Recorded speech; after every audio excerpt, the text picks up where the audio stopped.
Early on in my relationship with Drew, we had a somewhat memorable fight. Drew was telling me about a new coworker at his office, and he referred to this person as a girl. And so I think I kind of just quipped back at him, I don't think your company hired any children, so I think the appropriate term for your coworker is woman, or something like that. And Drew just sort of scoffed at me and said, well, yeah, of course. And then I think I probably felt a little bit like my point wasn't being taken seriously, so I pressed a little further to say that referring to adult women as girls is sexist. After that, Drew got kind of quiet, and maybe I might have pushed on my point a little bit more, but he didn't really engage with me any further on it. Then for the next few days, at least this is what I remember, he acted somewhat cold and withdrawn towards me. I think I didn't really understand why at the time, but when he was ready, he told me that he'd been really hurt by what I'd said. He told me that I should have known him well enough to know that he's a feminist and that he would never be intentionally sexist. I think I might have gotten defensive then and said something like that I did know that he was a feminist, but that I still think it's sexist to call adult women girls. And then he kind of pushed back and said that I should know that he didn't mean it that way and, give him the benefit of the doubt. Have you ever had a fight like this with someone you love where, there's some kind of conflict, but the conflict is made even worse because either you or your partner just don't feel properly seen or understood? Well, that's what I'm going to talk about today.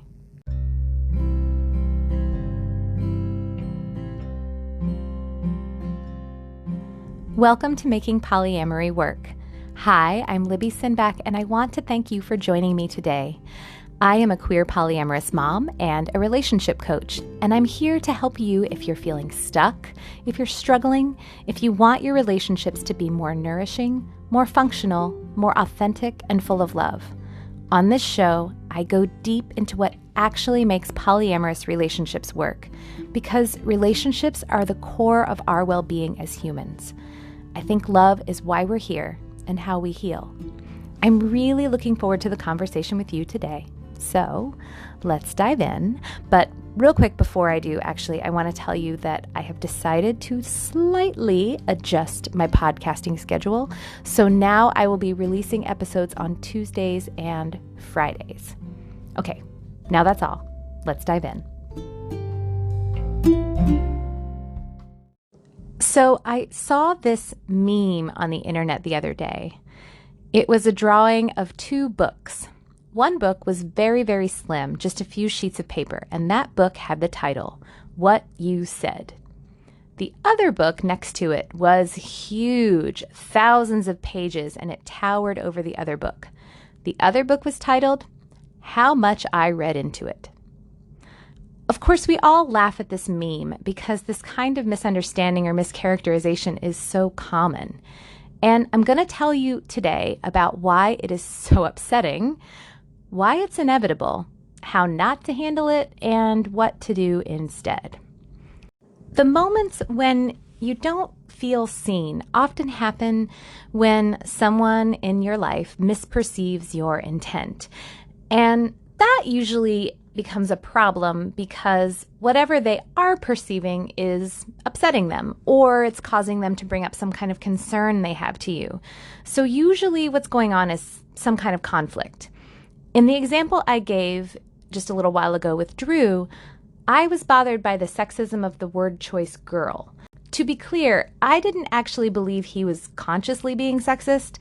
I know we're culturally conditioned to describe women as girls. I've probably described women as girls.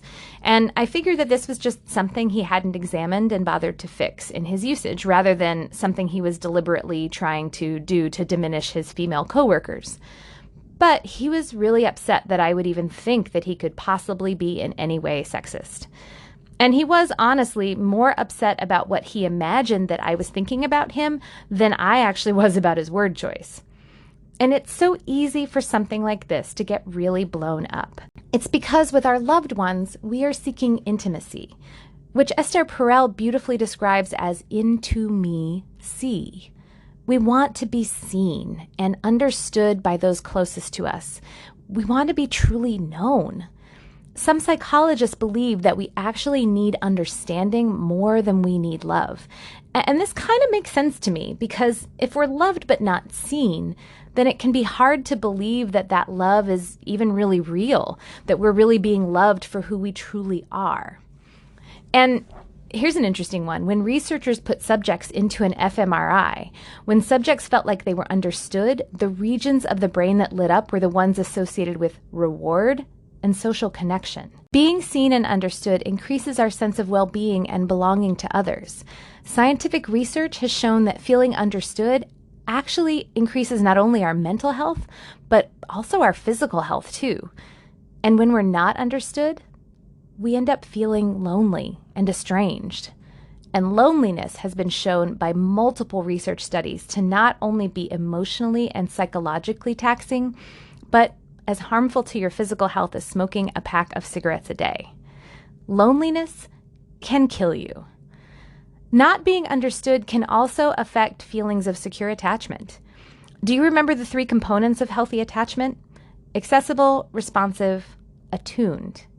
If your loved one isn't seeing you clearly or you don't feel seen by them, then you probably don't feel that they are attuned to you.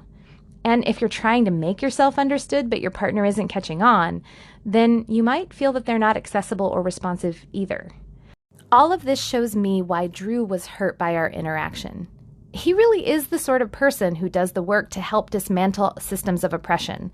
So I get that me calling him on a blind spot that he had and him imagining what I might have been thinking about him as a result of that was really upsetting. Especially because, I was his closest person. And I want to say that even though in this particular example, Drew was the one who felt misunderstood, there have been heaps of times between us where it's gone the other way and I didn't feel understood by him. And in the past, when this would happen, you bet I would get super reactive to it, super defensive. Feeling misunderstood has actually been a huge kryptonite for me. I used to find it devastating. And it didn't even have to be someone I was close to misunderstanding me. It could be pretty much anyone. I think this is because my intention is to always present myself as authentically as possible. And so when someone would misinterpret something I said or did, when I'm putting everything out there at face value, it would just send me into a tailspin. But here's the bitter pill. No one will ever perfectly see you or understand you all of the time. Yes, even your closest, most beloved people. Remember when I told you about this phrase, the story I'm making up? Well, yeah, you make up stories, and so does every person in your life. They are all going to make up stories about you based on what you say and the actions that you take. Hopefully, most of the time, the stories will be aligned with who you truly are. And sometimes the people who really love you may even interpret your words and actions more generously than you would. I call this rounding up. But sometimes people just get it wrong, even people you're super close to who love you deeply. And why? I mean, a whole bunch of reasons. Because it often happens in a conflict, they might be upset. They might be triggered. They might be depressed. They might be projecting. Or they might just be having a bad day. But also, sometimes we're just different and we see things differently. As I think was originally written in the Talmud, we do not see others as they are. We see them as we are. We are always going to be perceiving other people's behavior through the lens of our own behavior and our own perceptions and our own experience, our own triggers, our own biases, etc. And if we're different, sometimes we may have a harder time understanding and being understood. And yet it's really common to end up partnered with people who are very different from us, even polar opposite to us. I mean, how often do introverts partner with extroverts? Neuroatypicals partnering with neurotypicals? Boundary people ending up very close to people who are boundaryless? Pursuers being drawn to distancers, etc., etc., etc. And I think there's a good reason for this. I think we often seek out people who are different from us because we want to be understood by them, and we want to understand them, and we want to understand ourselves better. This last one is huge because just as I said that others aren't able to perfectly understand you, you also can't perfectly understand yourself all on your own.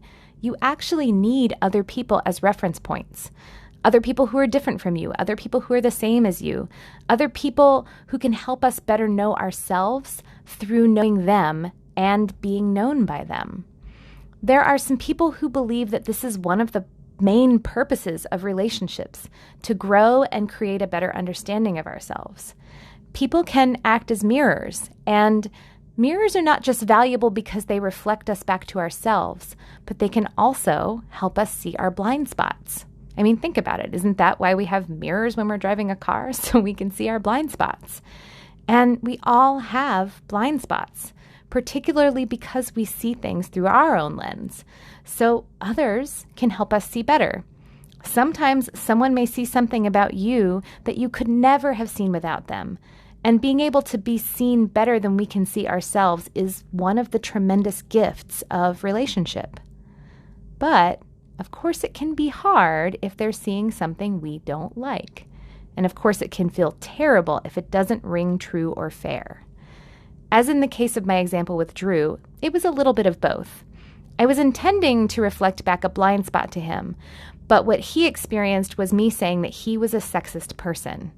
And that part was actually him misunderstanding me. But I can see how it hurt. So what do you do when someone totally misreads you or you think they're misreading you? I have a practice for you, but first, I think I need to touch on intent versus impact. A lot of times, when we're feeling misunderstood or not seen properly, what we're upset about is someone misreading our intent. And a popular thing people like to say nowadays is that your intent doesn't matter, only your impact. This concept shows up a lot in call-out culture. When someone is called out for a harmful action, such as a racist or a sexist remark, often the person called out feels the need to defend their intent because they don't want to be seen as a person who is racist or sexist. And I personally believe that most people who say hurtful things like that don't intend to. They just have a blind spot. They have some work they need to do.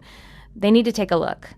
But in call-out culture, the resounding position is that whether someone intends to be harmful or not is irrelevant. If you say something harmful, you're wounding someone. And it's just like if you accidentally elbow someone in the face and break their nose, it doesn't matter whether or not you meant to do that. The person's nose is still broken and they're still bleeding. And I grok that. I can see why intent really does feel irrelevant to the person who has been hurt. Because if you're like bleeding, you don't really care whether someone meant to do it or not. You just need some first aid. But for the person who took that action, if that's you, your intent matters a lot to you, and how you're seen by others probably also matters a lot to you too. This can especially feel important to you if this kind of thing happens within a small community where how you're perceived impacts whether or not you're included or feel like you belong. And I can imagine it feels even more important if we're talking about an intimate relationship where how you're seen affects how you're loved. But okay, I need to go back to this. Have you ever seen a fight like this call out kind of thing, go down on the internet, say in like a Facebook group or something?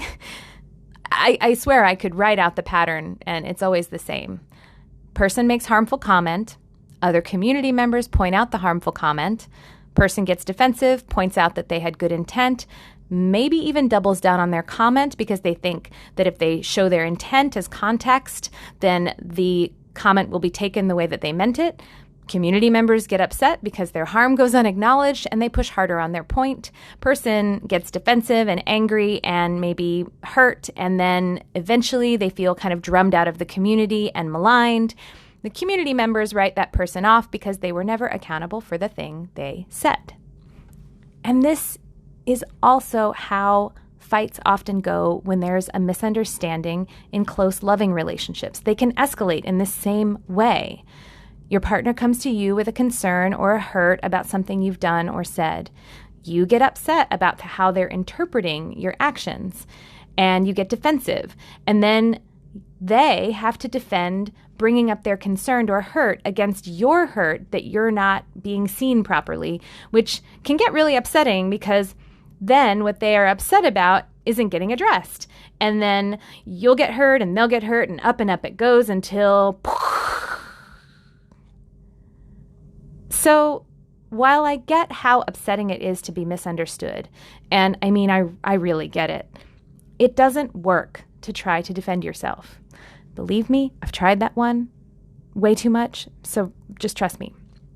Ironically, by defending yourself, you can even end up reinforcing someone's negative story about you. Here's an example. Let's say someone is accusing you of acting self-absorbed, and then you get in an argument with them about how you're not self-absorbed. And then what you're doing is you're making the fight about you and the fight about correcting how they're seeing you instead of getting curious about what it is that's actually upsetting them, that's making them think you're self-absorbed. And isn't that kind of self-absorbed?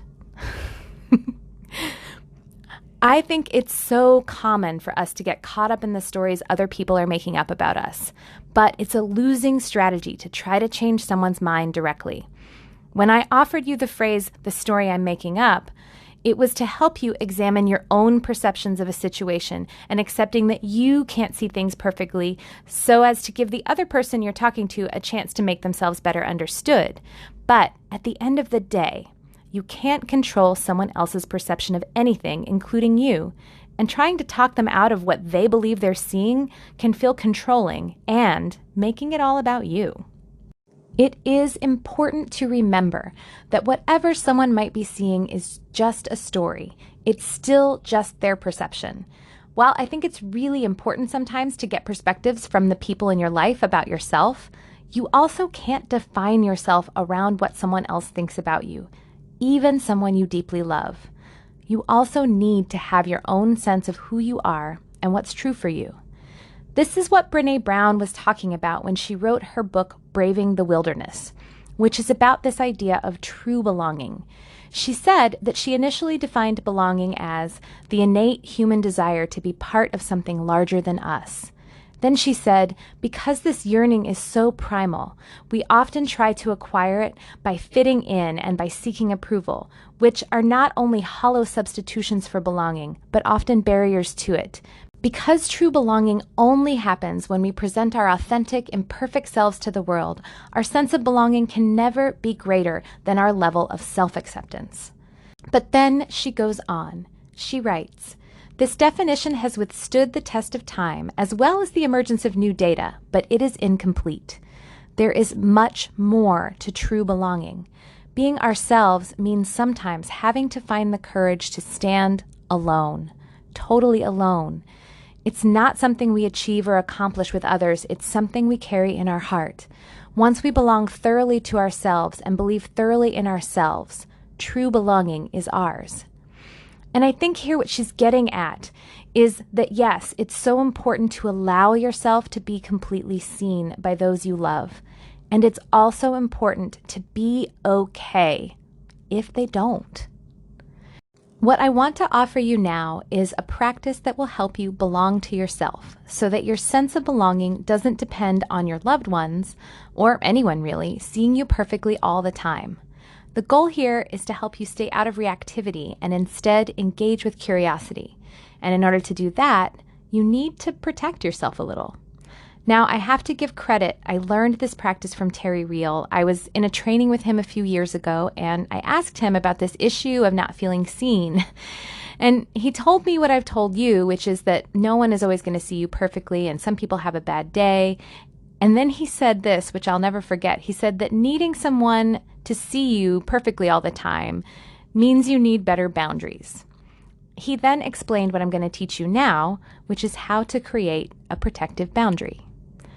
You've heard me talk about emotional boundaries before, but this is a little bit different. While your emotional boundary keeps you separate from another person's emotions, this will help you separate your true self from other people's stories about you. To make this more embodied, if you're in a safe place where you can do this, and don't do this if you're driving a car, please, I invite you to take one hand and place it on your abdomen, and then put the other hand palm out in front of you like you're saying, stop, in the name of love. Anyway, the hand on your abdomen is what Terry Real calls your containing boundary. That boundary controls what you let out of you, what you say, what you do. This boundary is going to keep you from defending yourself. So as you feel your hand on your abdomen, make that a signal to pause rather than react. The hand out in front of you is your protective boundary, which decides what you let in. And then the space in between your hands is a sort of decontamination area or a filter. It's the space where you sort through the things that are said and determine what is and isn't true for you. Your protective boundary does not let in what is not true for you. Now, what I mean by true here isn't objective truth, because in this case, there isn't really a thing, it's all subjective. But in this case, it's what is and isn't true for you. Anything that doesn't ring true for you, about you, goes splat on your protective boundary like a bug on a windshield. So in the example with Drew, the idea that he's a clueless, sexist dude, that goes splat, because it's not true. Things that are true or are worth considering are allowed to go through your protective boundary. And so for those things, you lower your hand and you invite them into that space between. In that space, you assess what you heard and determine what's true and what isn't. And then you fully let in the things that are true and consider them. In the example with Drew, he did call a grown woman a girl, and that's worth taking in and examining and deciding whether or not he needs to make a change to how he refers to people. And, all throughout this, you keep your hand on your containing boundary to stay out of reactivity. This is essential to keep you open and curious. As you're doing this, make sure you keep your protective boundary soft. You want it to be permeable. You don't want to let it become a wall. You don't want to be a person where everything you don't like that gets said about you goes splat on your protective boundary. Because sometimes the things that come to you are things you need to hear. Allowing others inside your protective boundary can be incredibly valuable for growth and understanding, and it's also an opportunity to deepen connection. But you also need to be willing to let go of, rather than fight, whatever isn't true. I realize as I'm saying this that some of you may want to resist this practice. I acknowledged earlier that not feeling seen feels lonely, and I get that. So your urge to fix the misunderstanding and have it fixed as quickly as possible is really understandable. But do you know what feels even more lonely than not being seen? Escalated, unresolved conflict. And if someone is expressing something that they're concerned about, even if they have it all wrong, they might be feeling awfully lonely too. And that's why it's so important to get curious instead of reactive. Reactive means nobody's going to get heard. Curious means there's the opportunity for everyone to get heard. And remember before what I said about intent versus impact and that person with the bloody nose. In real life, if you had accidentally elbowed someone in the face and broken their nose, you wouldn't be making a big effort to fight with them in that moment about what you intended, even if they were cursing you out for breaking their nose and blaming you and telling you that you did it on purpose. You probably wouldn't argue with them in that moment. You would probably just get them some first aid, and you'd probably be apologizing profusely for being such a klutz. And probably, as you cared for them, that would more clearly demonstrate that you didn't mean to harm them than any amount of defending yourself could. It's the same when someone is raising an issue to you. The first order of business is to address the primary hurt or upset rather than worrying about whether or not you're being seen clearly. You can't do that, though, if you're in a reactive state and you're being defensive, which is why you need your protective boundary. In the case of my example with Drew, Drew eventually was able to acknowledge that calling women girls isn't appropriate and has gotten more vigilant about checking his language for things like that don't align with his values. And we've actually had many conversations with this fight over the years, and today he agrees that he had no business getting upset with me for bringing this up to him and that it was probably an example of male fragility. And he's been able to hear from me that my intent was to prevent him from saying something that would make other people perceive him in a way that I knew he wasn't.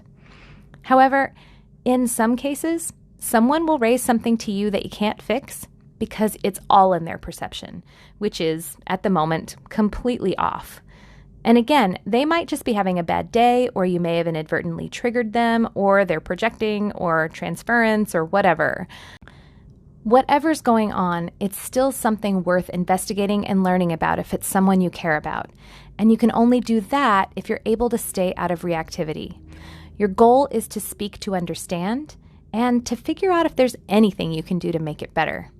A useful phrase I've picked up when someone is sharing an interpretation of my actions that I totally don't agree with is, "Yeah, I can see that," or "I can understand how it felt that way." It's a way of acknowledging their reality without agreeing to it. Whatever's going on in that moment where the person you love isn't seeing you clearly, you putting that aside and instead seeking to understand them will help them move through it. Then, after their concerns have gotten some attention, if you still feel the need, you can circle back with them and attempt to clear up your own intent or any other misunderstanding. You can say even, "Hey, I heard the thing that was upsetting to you, but I just want you to know that it really hurt me that you thought that I would do it that way or that I would think that way," or whatever. You may find, though, that in the process of repairing the initial issue, that the person you care about fixes the story all on their own because actions speak louder than words. When I made this shift and started working my protective boundary and really started letting go of other people's stories about me that didn't feel true or fair, it was a game changer. It really changed my life. When I was able to accept that it's just not possible for everyone to perfectly understand me all the time, and then to just stop worrying about that so much, I found the peace and freedom to reach deep into who I know I truly am, to be more generous with those I love, and where I needed to do better and act more in alignment with who I want to be. And then I'll just say, if you find yourself close to someone who consistently mischaracterizes you or persists in misunderstanding you despite efforts to clear things up, then you might just want to evaluate whether that person's really someone you want to remain close to. But again, try the not defending yourself thing first. So to recap, if you tend to get really hurt by being misunderstood, mischaracterized, not being given the benefit of the doubt, or just not feeling seen, that's really understandable. But getting defensive won't help you get back into connection. Instead of getting reactive, it might be time for you to practice using your protective boundary. If it's true, let it in. If it's not, keep it out. And then consider getting curious about the other person who has their story.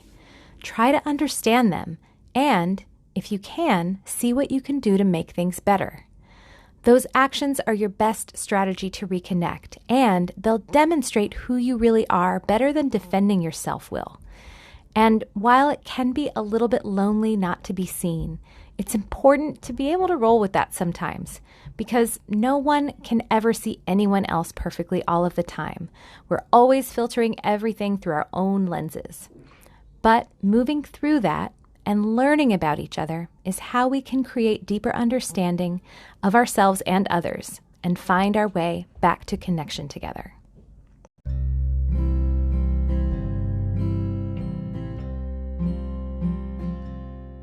Thanks for joining me today. If you have any thoughts about what I've said or a question for the show, I'd love to hear from you. You can reach me on my website, libbysinback.com, or you can email me at libby@libbysinback.com.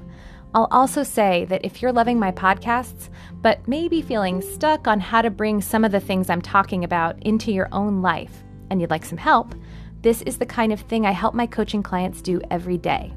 If you're interested, I offer podcast listeners a free introductory session with me to see if coaching might be a good fit for you. You can go to talktolibby.com to set up an appointment, but slots are limited. If you love this podcast, please share it with your friends, networks, Facebook groups, etc. And make sure you subscribe so you don't miss an episode. It would also be a big help if you left a review or comment on iTunes, because that will help more people find the show. Thanks so much for being with me today, and I'll see you soon.